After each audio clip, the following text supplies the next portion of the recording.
हाँ start sir. Good morning, dear friends. This is Professor K. Satyanarayana, HOD of Mechanical Engineering, VVIT Guntur. Today, we are going to discuss the subject DMM1 or machine design.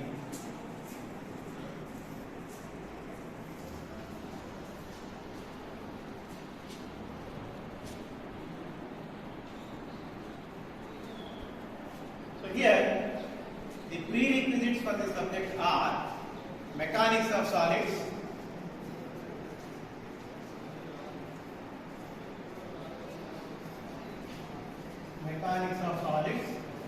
and materials science.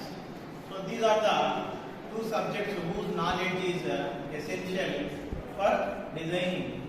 So here DMM, design of machine members, which is also known as the design of machine elements, which is also known as the machine design. So let us talk about what is design. Design is a process of determining the material, determining the shape, determining the dimensions of a element which may go inside a mechanism, or the number of elements together work in a mechanism, taking energy in one form and converting it into another form. By the way, doing some useful work is known as a machine. Whereas engine is the one which converts the heat energy into work. The difference between machine and engine is engine can convert the heat energy into work, whereas machine converts other than heat energy into work or useful form of energy.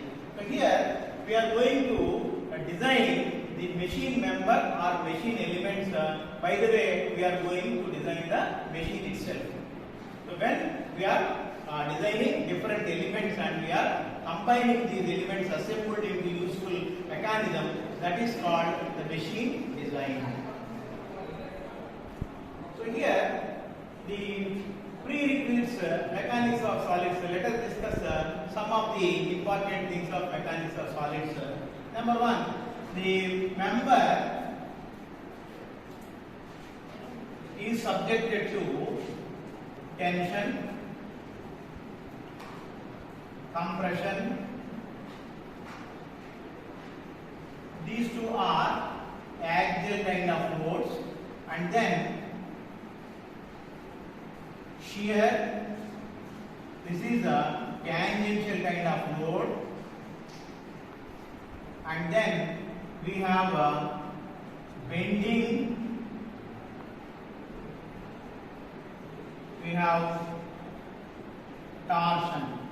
So these are the different types of loadings applied onto the member. So the first two, tension and compression, are the axially applied loads. Hence, they are going to cause increase in dimension or decrease in dimension. When you come to the shear, the member is subjected to a tangential load. Let us say, consider this as a member. If we take a knife and this is a vegetable, if you put the knife here and apply force, we are applying force in the tangential direction to the cross section. Hence, it is going to cut the member. This is known as shear. The force is applied along the cross section of the member that is perpendicular to the length. So this is known as shear. So next, bending. If the member is considered as a beam and a load is applied at one end, the member is considered as a cantilever beam. Due to the application of this load, the member has a tendency to bend in this fashion. This type of bending is known as, one end is fixed, other end is free. A load is applied. When load is applied, it is going to bend like this. Then this type of bending is known as negative bending. This type of bending is known as negative bending, or it is known as hogging. It is known as hogging. Hogging or negative. When you consider the member as simply supported at both ends and the load is applied somewhere in the middle, then the beam is going to bend like this. This type of bending is known as sagging. That is positive.